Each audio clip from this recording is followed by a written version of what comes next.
वर्तमान और ह्रासमान फलन यदि किसी दिए हुए वास्तविक मान के फलन f के प्रांत में यदि अंतराल i है तो अंतराल i में फलन f वर्तमान होगा यदि x1 x2 belongs to i और x1 लेस देन x2 तो f x1 less than f x2 ये कंडीशन है तो फलन वर्तमान होगा। सेकेंड, अंतराल i में फलन f ह्रासमान होगा यदि x1 x2 belongs to i और x1 लेस देन x2 तो f x1 greater than f x2 तब वो ह्रासमान।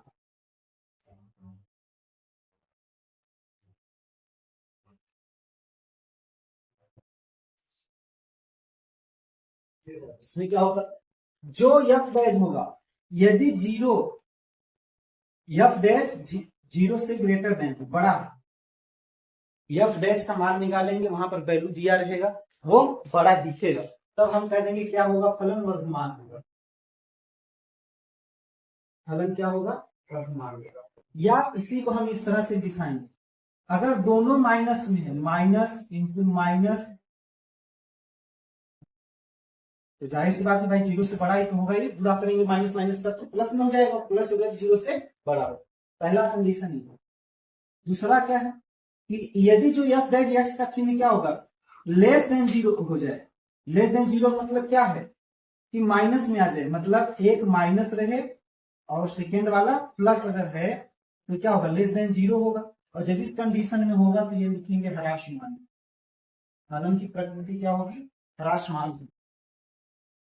थर्ड कंडीशन आएगा कि फिर f डैश x जीरो से ग्रेटर हो, बड़ा हो, उसका चिन्ह बड़ा हो मतलब प्लस में हो, और प्लस में क्या होगा, दोनों प्लस में हो जाए, दोनों प्लस में जाए तो भी क्या होगा, ग्रेटर देन जीरो। तो यहां लिखेंगे वर्तमान।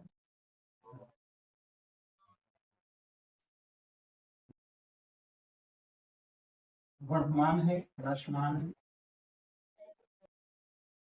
तो ये तीन कंडीशन। देखो आर मतलब रियल नंबर, इसलिए लिखेंगे माना आर में दो संख्याएं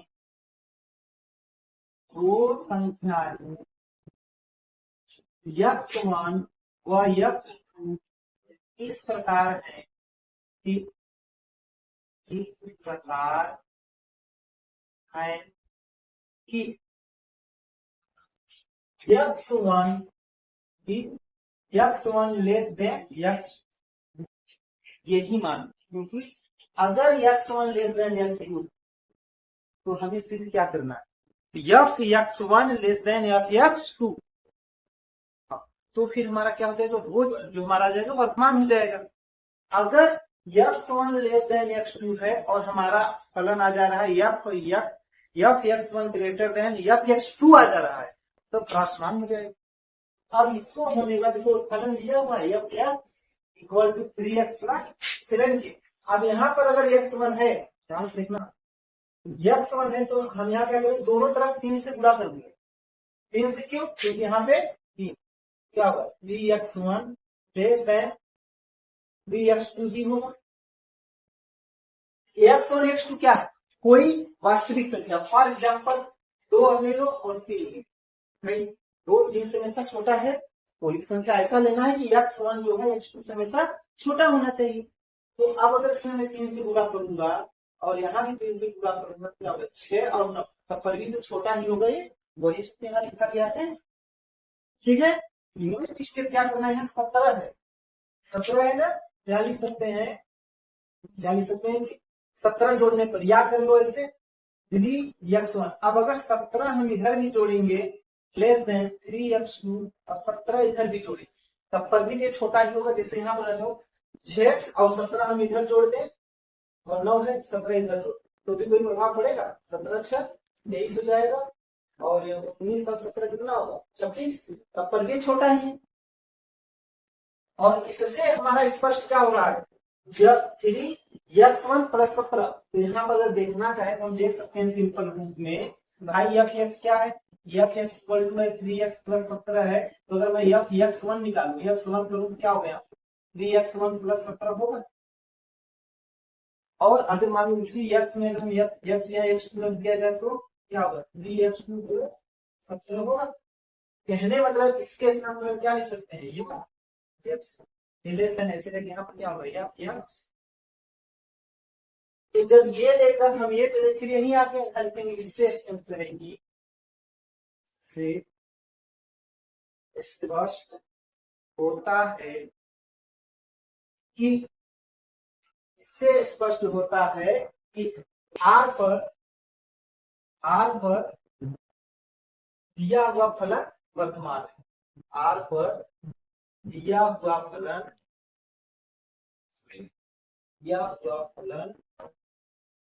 वर्तमान है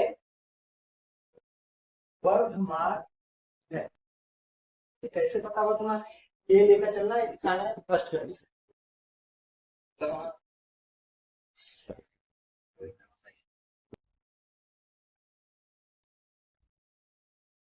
चलिए देखिए इसका पहली विधि हम बता चुके हैं। अब यहाँ पर तो दूसरी विधि बताएंगे, ठीक है।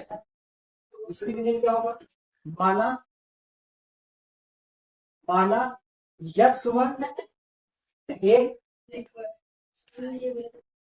वास्तविक संख्या है, एक वास्तविक संख्या है जो x1 बिलोंग्स टू R, जो x1 का R में है। अब फलन क्या दिया हुआ है f(x) = 3x प्लस 6। दोनों पक्षों का x के सापेक्ष अवकलन, दोनों पक्षों का x के सापेक्ष अवकलन करने पर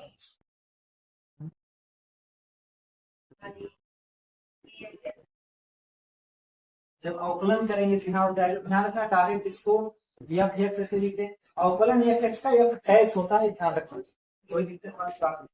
फिर यहाँ हो जाएगा d/dx d/d और तो f' क्या हो गया, यहाँ 3 हुआ 1 आया, f' क्या हुआ।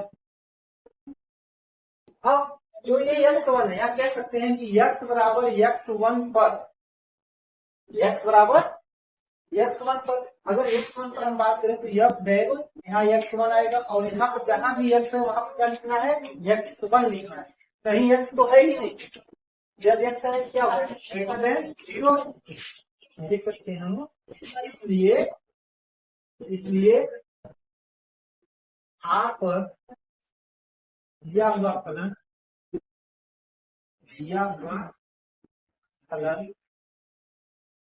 इसलिए यहाँ पर इसलिए सभी R पर,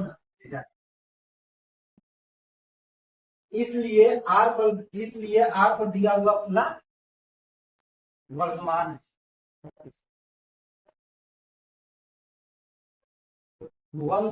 है। वर्तमान है कैसे पता चला, 0 से बड़ा है। अगर ये माइनस में हो तो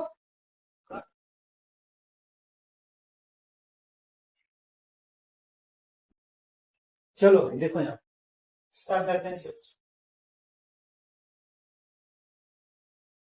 इसमें भी वही उसी तरह मान लेंगे जैसे पहले लिखे थे। माना x1 व x2 वास्तविक संख्याएं हैं, वास्तविक संख्याएं इस प्रकार है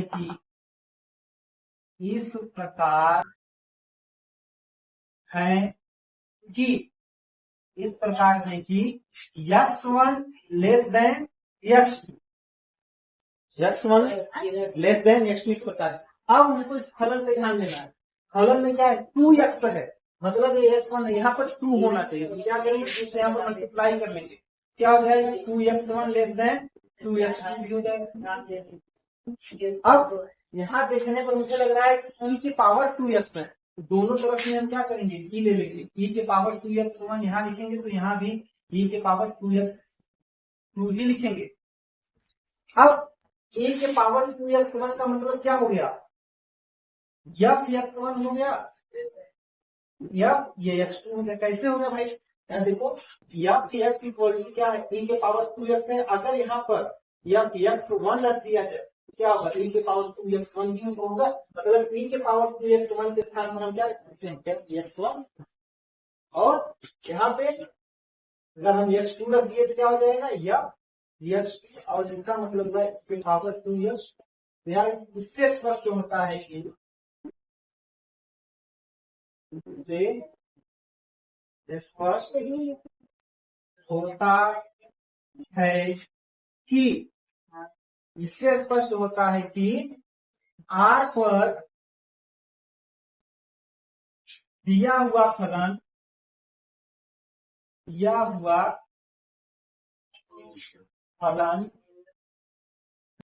वर्तमान है,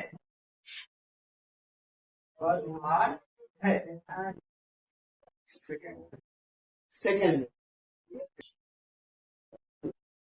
पहले कर दो।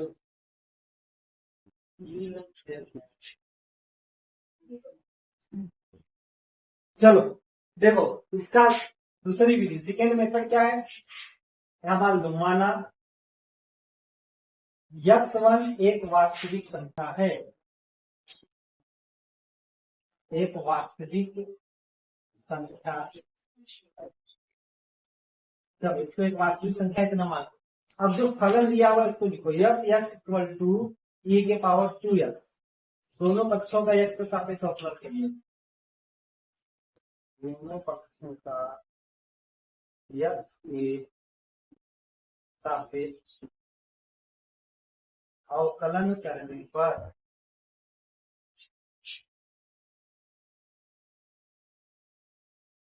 जैसे हम इसका अवकलन करेंगे क्या होगा, यहाँ पर डायरेक्ट कह सकते हो कि एफ डैश एक्स मिल जाएगा, यहाँ अपन डी अपॉन डी एक्स लगा दो, ई के power 2x, f dash x e के पावर 2x का ई के पावर 2x ही होगा, लेकिन 2x को हम एक सेकेंड के लिए दिमाग में रखते हैं कि x है, इसका फिर अवकलन करेंगे, तो एफ डैश एक्स ई पावर 2x, यहाँ पर 2 इधर बाहर निकालेंगे तो क्या D upon d x, F dash x one हो जाएगा, 2 इधर करेंगे e के पावर 2x, यहाँ पर 1 हो गया तो नहीं, यह इक्वल टू e के पावर।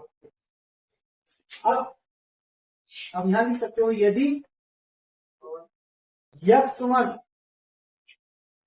ऋणात्मक संख्या हो, ऋणात्मक हो, ऋणात्मक मतलब x1 एक रियल नंबर है ना भाई, रियल नंबर में हमारा धनात्मक है तो धनात्मक तो कोई दिक्कत ही नहीं है, हम ऋणात्मक ले लें, और ऋणात्मक लेने के बाद यदि एफ डैश एक्स धनात्मक आ जा रहा है तब क्या कहेंगे, वर्तमान है, समझ रहे बात। तो ऋणात्मक है तो क्या होगा, x equal to minus x1 हम लिख सकते हैं, भाई वास्तविक संख्या x1 है ना, तो x1 माइनस भी हो सकता है प्लस भी हो सकता है, तो प्लस लेके खुद प्लस आ जाएगा, तो हम माइनस ले रहे हैं, माइनस लेकर अगर एफ डैश एक्स प्लस में आ जा रहा है तब तो कहेंगे वर्तमान है, और माइनस लेने पर अगर ऋणात्मक चला गया तो वर्तमान नहीं होगा। चलो अब यहाँ रखो क्या होगा, एफ डैश अगर माइनस x1 रखा, यहाँ क्या होगा 2e के पावर 2, यहाँ पर माइनस x1 रखेंगे। अब इस चीज को देखना है क्या ऋणात्मक आ रहा है, तो एफ डैश माइनस x1 और ये हो गया 2e के पावर माइनस 2x1 और एफ डैश माइनस x1, इसको अगर हम नीचे लाएंगे क्या होगा 2 और ये नीचे आ जाएगा तो e के पावर 2x1, नीचे आता है प्लस हो जाता है, और जब ये प्लस हो गया तो कुछ भी हम कर ले ये हमेशा प्लस ही तो रहेगा, प्लस रहेगा मतलब जीरो से बड़ा ही तो रहेगा हमेशा, मतलब हम कह सकते हैं कि हमेशा ग्रेटर देन जीरो, तो इसलिए दिया हुआ फलन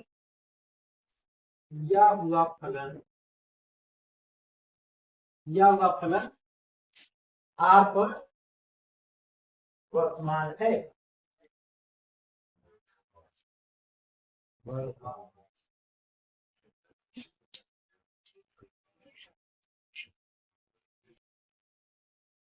देखो भाई सिद्ध कीजिए F x equal sine x से प्रदत्त फलन अंतराल 0,π/2 में वर्तमान, और वर्तमान के लिए कंडीशन क्या होता है, F dash x greater than zero, मतलब जीरो से बड़ा होना चाहिए क्या, एफ डैश एक्स, और जीरो से बड़ा होने का मतलब है कि पॉजिटिव होना चाहिए, तभी तो बड़ा होगा। चलिए अब देखिए यहाँ क्या करें, हल करना क्या है, बहुत सिंपल है, दिमाग ज्यादा लगाना है, लिखना कम। तो हमारा फलन है क्या है, f x equal to sine x है, इसका हम करेंगे दोनों पक्षों में एक्स के साथ अवकलन करना है, दोनों पक्षों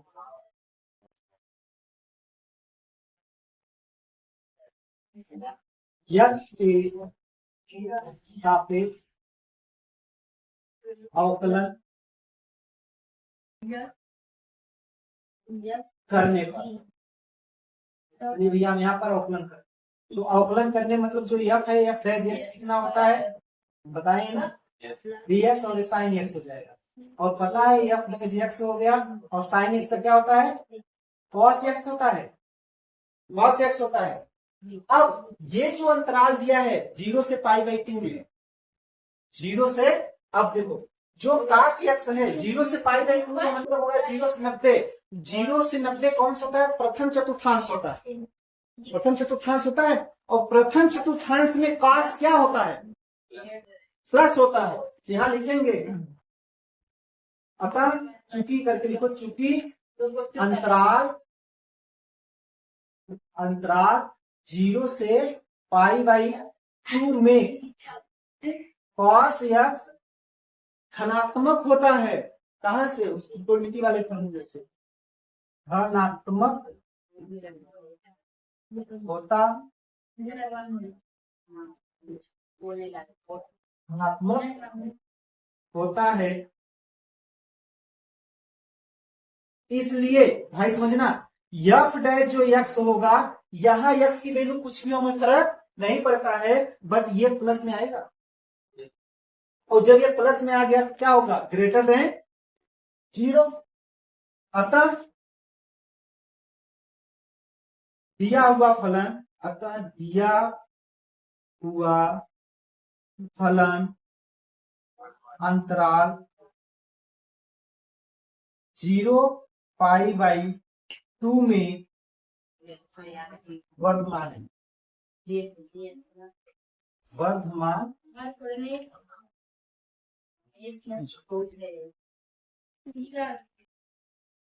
अगर आपको ये नहीं पता है कहाँ धनात्मक है कहाँ प्लस, कुछ नहीं करना, मैंने कहा दिमाग लगाना है, अभी का और पूछना है,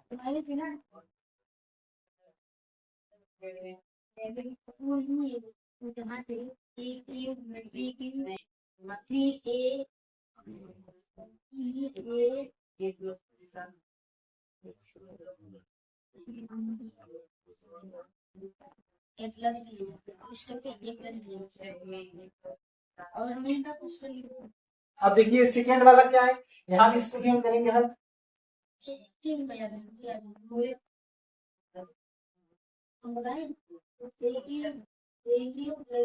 फलन है हमारा एफ एक्स, ए बी और क्वेश्चन में ए प्लस बी, ये तो है जी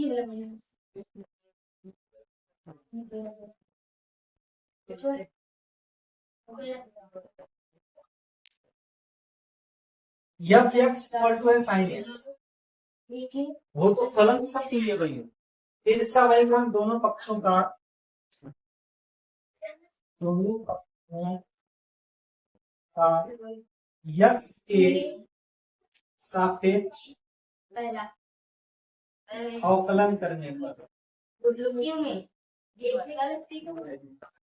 अवकलन करने पर, अब यहाँ मैं डायरेक्ट करूंगा, एफ डैश एक्स क्या हो जाएगा, डायरेक्ट हो जाएगा, साइन का क्या होगा, cos एक्स हुआ। अब इस cos एक्स को कौन से अंतराल में देखना है, पाई बाई 2 और पाई, मतलब 90 से 180 के बीच में बताना है कि cos क्या होगा, देखो भाई चुकी करके लिखो, चूंकि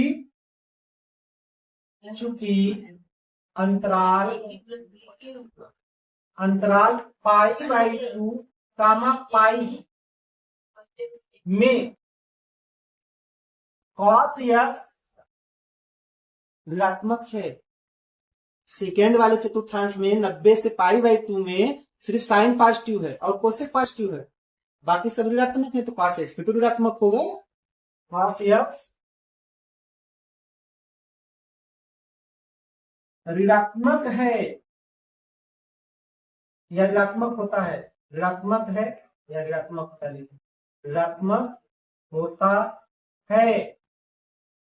इसलिए जो f डैश x होगा, x की वैल्यू चाहे कोई कुछ भी हो, लेकिन यहाँ वैल्यू हमेशा माइनस में आएगा, और माइनस में आने का मतलब क्या है, ग्रेट लेस देन 0 से छोटा हो गया। तो अतः दिया हुआ फलन कह सकते हैं, अतः दिया हुआ फलन अंतराल π/2 पाई में ह्रासमान।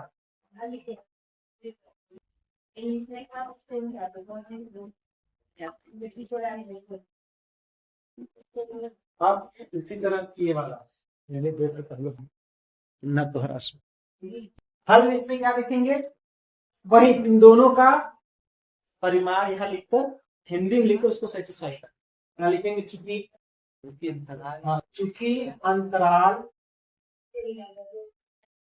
अंतराल 0 से π/2 में फलन वर्धमान है, और अंतराल π/2 से π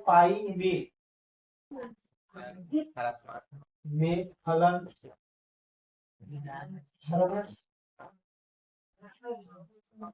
मान है। अतः हम कह सकते हैं कि अंतराल 0 से π में फलन न तो वर्धमान है और न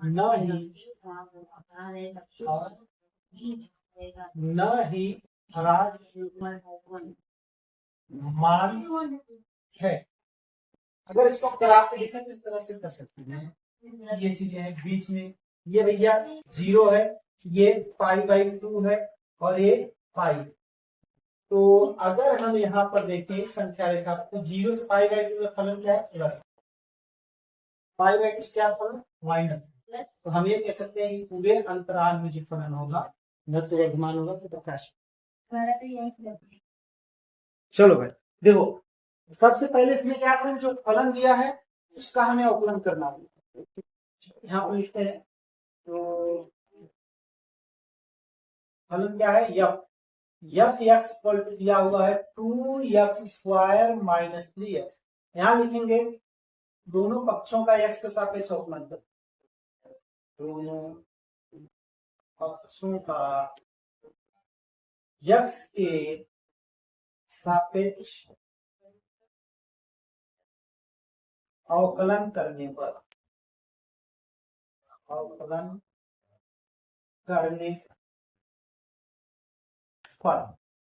जैसे हमने इसका अवकलन किया तो आ जाता है f डैश x, और यहाँ पर डायरेक्ट भी कर सकते हैं, 2 दूना 4x होगा, 4x और -3 आ जाएगा।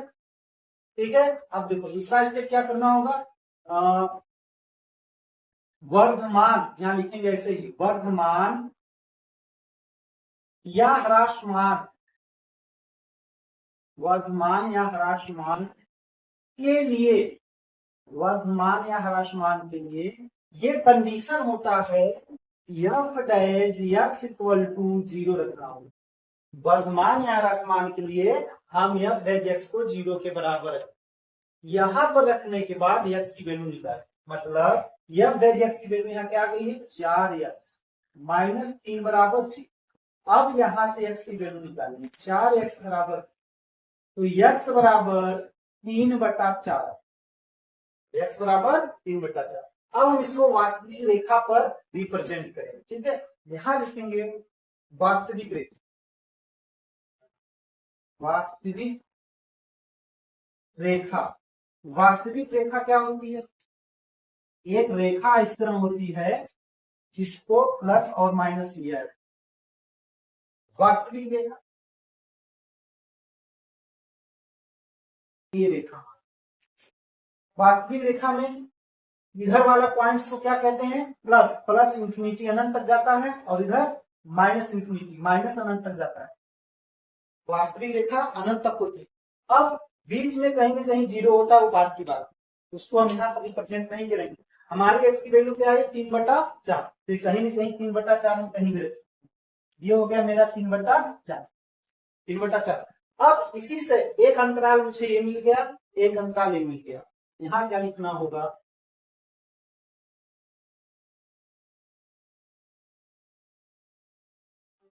अब देखो भाई कितने अंतराल मिल गए? यहाँ अनंत से लेकर माइनस इंफिनिटी से 3/4 और फिर 3/4 से प्लस इंफिनिटी। यहाँ लिखेंगे अतः अंतराल हमारे क्या हो गए? अंतराल अंतराल माइनस इंफिनिटी कॉमा 3/4 और 3/4 कामा है। अंतराल तो इतना है, लेकिन किस अंतराल में फलन ह्रासमान है और किस अंतराल में फलन वर्धमान है, ये मुझे चेक करना पड़ेगा। दो अंतराल में अंतराल ही ज्ञात करना है। तो अब पहले आएंगे, यहाँ पर लिखेंगे अंतराल, ध्यान से लिखना है, अंतराल माइनस इंफिनिटी 3/4 में f डैश x की वैल्यू, f डैश x क्या आएगा बताओ? इस अंतराल में क्या है? ये क्या है? माइनस है, ये क्या है? प्लस। तो वैसे भी निकाल सकते हैं और एक तरीका ऐसे भी, देखो एक माइनस है और एक प्लस है। तो जब एक माइनस एक प्लस होता है लेस देन 0 आता है टेबल नंबर, और जब एक माइनस एक प्लस है तो क्या हो जाएगा? ह्रासमान। मतलब हम ये कह सकते हैं कि इस फलन में जो हमारा इस अंतराल में जो फलन है क्या होगा? ह्रासमान। कैसे पता चला? तो माइनस एक प्लस है ना, माइनस और प्लस 0 से छोटा ही होगा। अच्छा, इसमें क्या होगा? 3/4 और 4 में तो ये भी प्लस है और ये भी प्लस है, तो ग्रेटर देन 0 हो जाएगा। कह सकते हैं इसमें फलन वर्धमान है। तो डायरेक्टली हम लिख सकते हैं, मेथड हो गया। दूसरा मेथड क्या है कि इसमें 3/4 की इधर कोई वैल्यू ले लो, 3/4 के बीच में इधर की कोई वैल्यू, इधर मतलब कोई ना कोई एक वैल्यू उठा लो, और कोई एक वैल्यू उठाने के बाद अगर मान लो 3/4 मेरा मन -2 आएगा नहीं, 3/4 में -2 आएगा, माइनस तो सब माइनस वाला आएगा, 0 भी आएगा। 3/4 में तो 0 भी तो आएगा। तो मान लो -2 रख ले।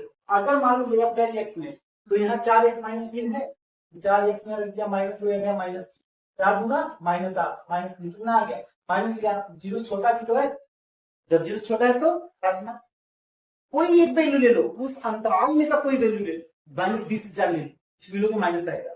अब 3/4 की इधर कोई वैल्यू ले लो, 1 ले लो, 2 ले लो, 3 ले लो, 4 ले लो, 5 ले लो, कुछ भी ले लो। तो अगर मान लो मैं यहाँ 5 2 ले लेता हूँ तो यह डेल एक्स क्या आ जाएगा? दूसरा मेथड है, एक तो प्लस माइनस वाला हो गया, एक दूसरा मेथड से चल रहा है। 4 × 2 -3 करें क्या आ जाएगा? 5 आएगा। 0 से बड़ा ही तो आया, तो भी हमारा हो गया। तो कुल मिला जुला के अब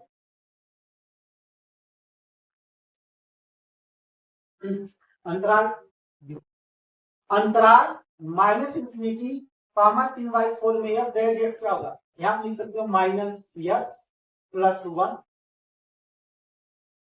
अंतराल माइनस इंफिनिटी 3/4 में f डेल एक्स जो होगा, इसको हमने किया माइनस, माइनस ये वाला साइन, और इसको किया प्लस ये वाला साइन, तो क्या होगा? Less than 0। अतः या इसलिए अंतराल माइनस इंफिनिटी 3/4 में प्रदत्त फलन ह्रासमान है। प्रदत्त फलन ह्रासमान है। और अब आ जाते हैं अंतराल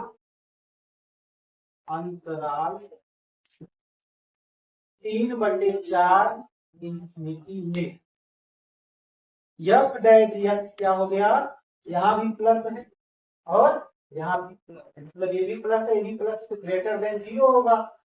इसलिए अंतराल 3/4 इंफिनिटी में प्रदत्त फलन वर्धमान है।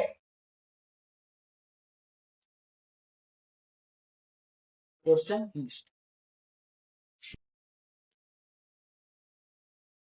चलो भाई इसको देखो, प्रश्न नंबर कौन सा है ये, 5वां, प्रश्न 5 है। जैसे चौथा हल हुआ है उसी तरह से 5वां हल करना है। सबसे पहले क्या करेंगे, दो फलन दिया हुआ है, 2x³ minus 3x² minus 36x plus 7, दोनों पक्षों का x के सापेक्ष अवकलन करने का। तो अवकलन करना मतलब हो गया f डैश x निकालेंगे, यहाँ पर हम डायरेक्ट अवकलन करेंगे।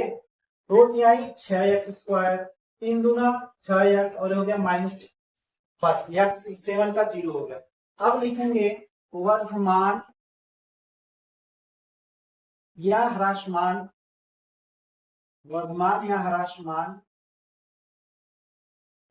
के लिए, वर्धमान या ह्रासमान के लिए हम यहाँ पर लिखेंगे f dash x equal to, मतलब ये जो है यहाँ पर value 6x² minus 6x minus 36, यहाँ से हमें x का मान निकालना। पहले 6 सब में 6 कॉमन लेंगे, जैसे 6 कॉमन लेंगे तो x² हो गया माइनस x हो गया 6 6 36 हो गया बराबर 0 हो गया। यहाँ है x² माइनस x माइनस 6 बराबर 0। हमें x का मान निकालना है, x का मान निकालने के लिए द्विघात समीकरण बन गया, और द्विघात समीकरण बन गया तो मुझे इसका गुणनखंड करना है। घटाने पर एक आ जाए, गुणा करने पर 6 आ जाए। तो यहाँ करेंगे 3 माइनस 2 x है तो x लिखेंगे बराबर x² minus 3x plus 2x minus 6। यहाँ से x कॉमन लिया, यहाँ से 2x माइनस 3x, इसमें मतलब हो गया x माइनस 3 और ये हो गया x प्लस 2 बराबर 0। अब हम जानते हैं, बहुत बचपन से पढ़ के आ रहे हैं, यहाँ लिखना है जब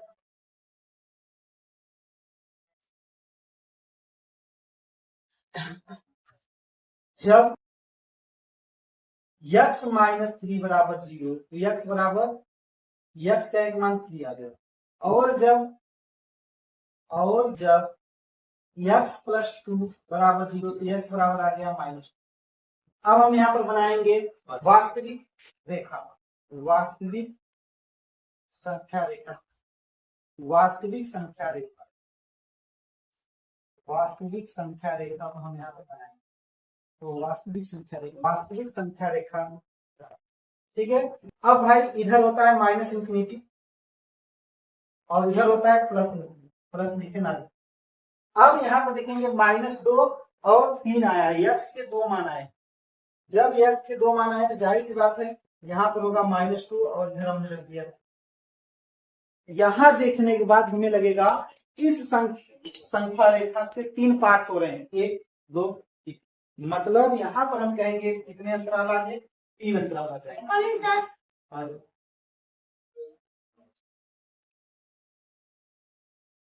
अब यहाँ लिखेंगे अंतराल क्या हो जाएगी, अंतराल,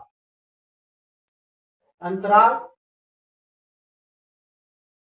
देखो माइनस यहाँ पर माइनस यहाँ पर, चलो पहले लिखे अंतराल माइनस अनंत से माइनस कामा -2 3 और 3 इंफिनिटी है। अंतराल कौन से, 3 अंतराल हो गए। अब इन तीनों अंतरालों में हमें बारी बारी से चेक करना होगा। अब आ जाते हैं अंतराल -इंफिनिटी और -2 में f डैश x, भाई देखो वही में ये भी माइनस है और ये भी माइनस है, मतलब माइनस मान ग्रेटर देन 0। अतः हम कह सकते हैं अंतराल, अतः अंतराल माइनस इंफिनिटी और -2 में प्रदत्त फलन वर्तमान, प्रदत्त फलन वर्धमान, वर्धमान। ठीक है, अब अंतराल, इसमें अंतराल -2 में एफ डैश एक्स की बात करेंगे तो ये हो गया माइनस और ये हो गया प्लस, तो क्या होगा, लेस देन 0 हो जाएगा। अतः अंतराल अंतराल -2 3 में प्रदत्त फलन ह्रासमान है। अब एक और बच गया, अंतराल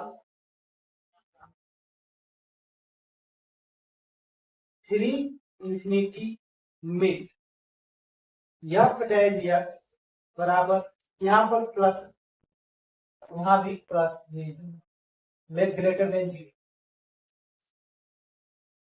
अतः अंतराल 3 इंफिनिटी में प्रदत्त फलन वर्धमान है। फाइनली हम ये कह सकते हैं, फाइनली अब ये नंबर की बात करें, वर्धमान वाले अंतराल कौन होंगे, वर्धमान का अंतराल कौन कौन लिया है, ये एक, अपना यहां लिख लेंगे अंतराल माइनस इंफिनिटी -2 तथा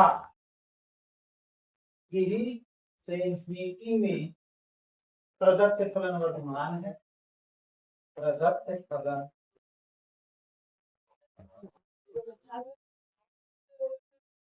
वर्धमान है।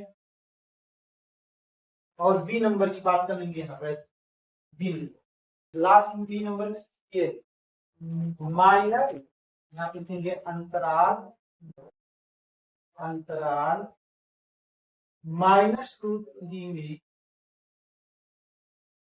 प्रदत्त फलन ह्रासमान।